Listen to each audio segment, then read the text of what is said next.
장대장TV 시청자 여러분 안녕하십니까, 장대장입니다. 윤석열 대통령 당선인이 오세훈 서울시장에게 부동산 담당자 좀 인수위에 보내달라고 얘기했다고 하는데 왜 그랬는지, 자, 이 내용을 통해서 앞으로 다음 윤석열 정부에서 부동산 방향은 어떻게 될 건지 거기에 대해서 한번 예측을 해보도록 하겠습니다. 자, 먼저 윤석열 대통령 당선인이 오세훈 서울시장에게 부동산 담당자를 보내달라 이 얘기를 한 이유는 지금 가장 큰 문제가 이 서울에 대한 공급이라는 것을 인식을 하고 있고, 거기에 담당자가 이 정부 정책과 어느 정도 호흡을 맞춰서 가야 되지 않을까 하는 그런 차원에서 연락을 하지 않았나 지금 생각되거든요.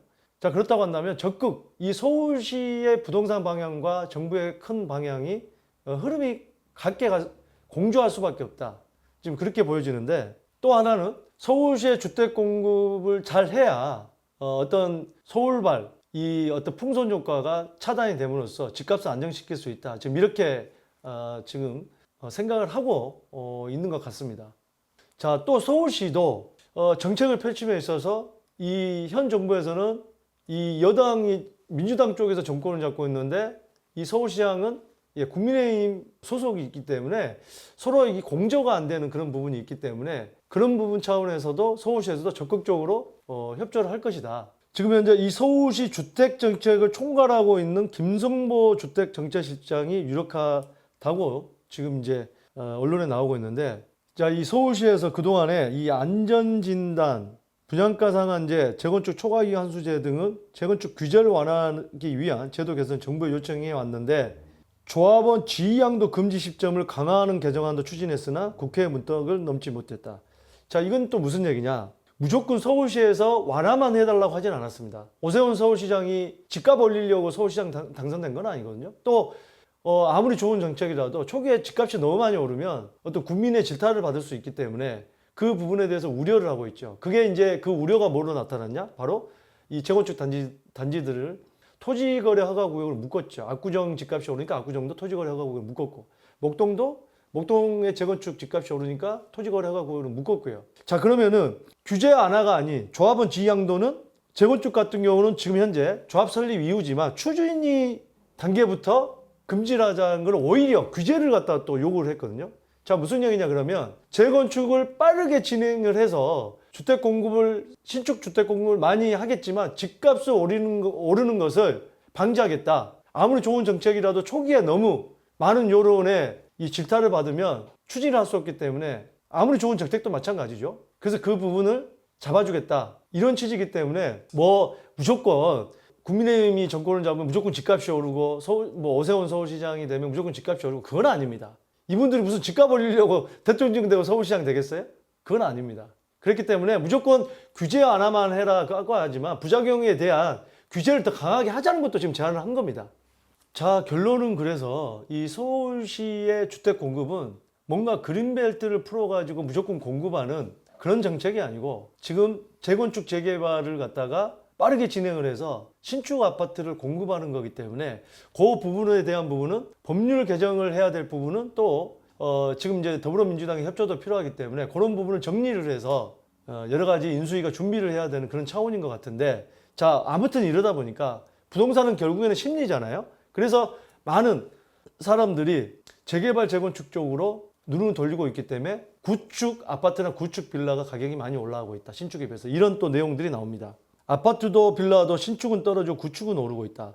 사실 신축이 그렇게 지금 대세 하락은 아닙니다만 간혹 이제 거래량이 거의 없죠. 신축이건 구축이건. 근데 간혹 거래가 되는 게 신축은 조금 떨어지는 경향이 있지만 구축은 오른다. 자, 이건 뭐냐?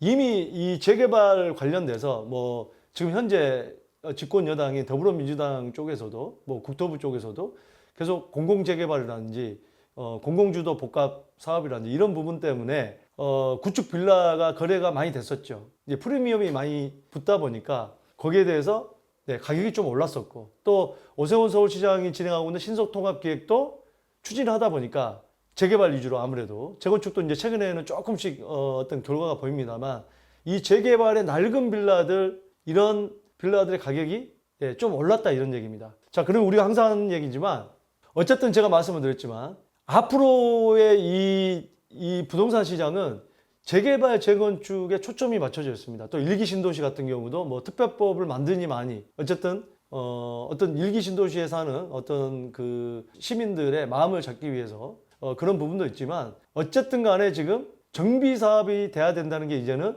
여야 할 거 없이 이제는 어느 정도 거기에 대해서는 의견이 모아진 겁니다. 하지만 지금 재건축 초과이익 환수제라든지 부장가 상한제에 대해서 과연 지금 더불어민주당 쪽에서 협조를 해줄 것이냐 그 부분은 아직 미지수입니다. 그래서 어찌됐든지 간에 요론을 몰고 가서 더불어민주당 쪽에서도 찬성을 하게 만들려면 여러 가지 전략이 필요하기 때문에 이쪽 전문가인 뭐 전문가라기보다는 하여튼 서울시 주택 공급 정책을 담당하고 있는 그 분을 그쪽 인력을 인수위에 필요로 하는 것 같습니다. 자, 그렇다고 한다면 아무래도 심리가 이제는 구축 쪽에 조금 더 많은 사람들이 매매를 하려고 할 것이다.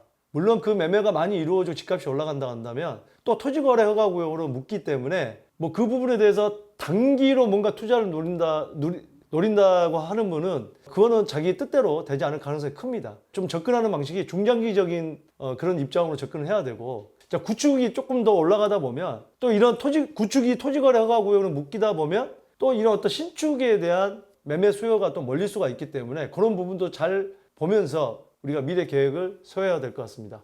오늘 윤석열 당선인이 오세훈 서울시장의 SOS, 서울시 주택 담당하고 있는 인력을 보내달라고 하는 이유와 앞으로의 전망에 대해서 알아봤습니다. 오늘 이 영상이 여러분들 여러 가지 결정하시는데 도움이 되셨길 바라겠습니다. 감사합니다.